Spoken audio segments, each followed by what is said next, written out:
चढ़ते फागुनवा साली रुसहबात बात में, चढ़ते फागुनवा साली रुसहबात बात में। चोली के या बही रंगा ये जीजा लहंगा के रंग है रात में। चोली के या बही रंगा ये जीजा लहंगा के रंग है रात में। रंगे तो गोल घरवा अपन लगे ये बिरिया हाथ में, सबर रंगे तो गोल घरवा अपन लगे ये बिरिया हाथ में। चोली के या बही रंगा ये जीजा लहंगा के रंग है रात में। चोली के या बही रंगा ये जीजा लहंगा के रंग है रात में।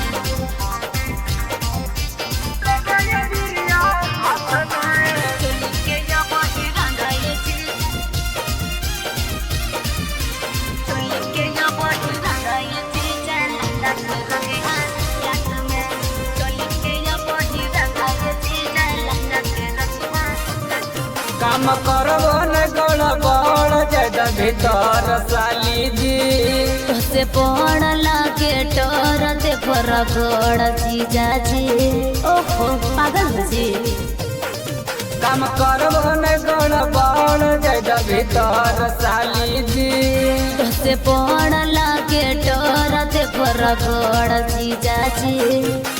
जैसन मजा है तोहरा में नहीं मिलता गुदाल भात में, जैसन मजा है तोहरा में नहीं मिलता गुदाल भात में। चोली के या वही रंगा ये जीजा लहंगा के रंग है रात में।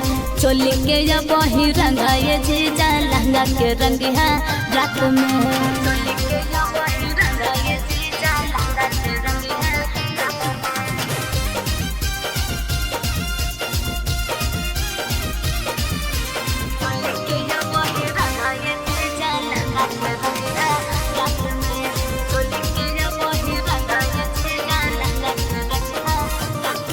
जी हो गेल हो तो जबान कर दन मान साली जी, रात के तोरा फागुन में खिलैबो पकमान जीजा जी।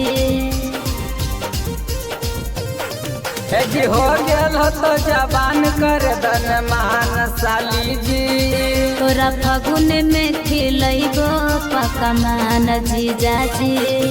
गड़ गेल नजरिया सूरज के पहले मुलाकात में, गड़ गेल नजरिया रमेश के पहले मुलाकात में। चोली के या वही रंगा ये जीजा लहंगा के रंग है रात में।